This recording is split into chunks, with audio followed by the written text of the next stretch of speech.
bir gana davaçılıkını belirgen emas. Bu şeriat, her bir şeriatta ilim, zikir belirgen. Her bir ümmetke ilim, zikir belirgen. Sebebi ilim arkalı alan hükümdördü bilsin, öğrensin, alemi zikir arkalı oşo hükümdörde amal kılsın. Oşon üçün jaşooloogu milletlerini atkаруу üçün ilim zikir ушунча зарыл куду менен коёш үчүн ага жол зарыл болгон. Адам кандай абалда болбосун, ошол абалда илим зикирди билиш керек. Кээде адам баласы рахатта болот, кээде кыйынчылыкта болот, кээде ибадатта болот, кээде күнөөдө болот. Төрт абалдан эч бир ислам кош болбойт. Seler men sözüme kabul burgula. Şu dört ahvaldan daim dört abalı bizde bulasınlar. Ce sürüşte bulasınlar. Ce kaygıda bulasınlar. Ce itaat ibadatta bulasınlar. Ce künü menelik bulasınlar. Şu dört ahval bulan insan başında. Yaşadığı dört ahval. Oşun için uşul ahval, dört ahvalda tek dinde kararlar. Eğer şu İtaatta olsa uşağa bekep olma. Ne olma? Uşağa istikamet de var. Eğer de Allah tavfik bergen olsa, uşun dört ahvalda seler Allah'ın hükmünden olsalar, Allah'ın hükmü kadar yaşayıp bergen olsalar, anda bu istikamet var. Kaçan şeyin bekep olasınlar, ölüm göçeği. Bana uşun adı istikamet. Amalını durada kılışımız gerek. Amalını ölümge çay kılışımız gerek.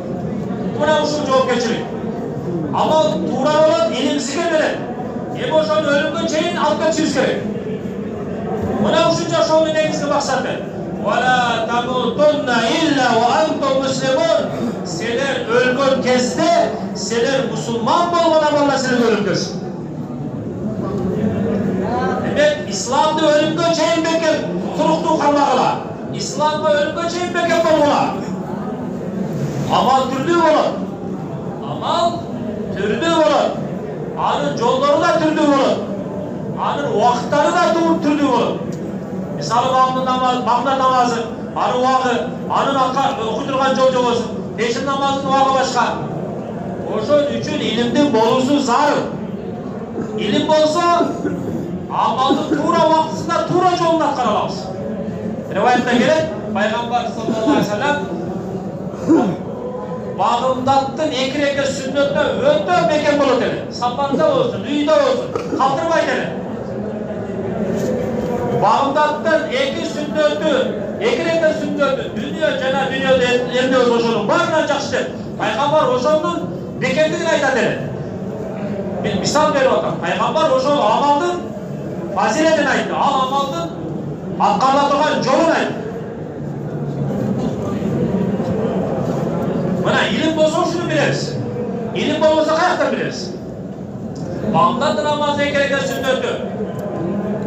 Sünnette muvakkadan en çok sünnet bu bağımdattın gereken sünneti. Günüge o gereken sünnet muvakkada var. Oşonda en çok sünnet muvakkada bu bağımdattın gereken sünneti. Bu ilmige bir misal veriyor. Şunu bizge ilim ayıp veriyor. Bağımdattı nekireke sünneti, Peygamber saparda dağı, üyde dağı taştabaydı okuydu. Cana anı kıska okuydu, uzun okuydu. Yol aytıldı. Amal aytıldı, amalda yol aytıldı. Bağımdattı nekireke okuydu. Anı kıska okuydu. Ayşe radıyallahu anh aytır. Uzun okuydu, bağımdattı nekireke sünneti, kıska okuydu. Peşinden dört rekat sünneti. Misal ver orada. Peşinden dört rekat sünneti. Ayetler peşinden dört rekat sünneti tahajjudga tekrar. Bu fazileti. Peşinden dört rekat sünneti tahajjudga tekrar. Peygamber anı uzun okuydu. Misal ver orada. Anı uzun okuydu. Sünnet kanda okuydu peşinden. Bana ilim zikirde ayet otan sebebi. Senin her bir amalda ilim zikir tabat sebebi. Her bir amalda ilim zikir bilişler gerek. Bizde davatta şunun kemçiliği var orada. Bizim millette şurada kemçilik var. Shu sebepten bu mehnatning ta'siri az bo'ladi. Bu mehnatning ta'siri, berekasi qanday bo'lishi kerak? Al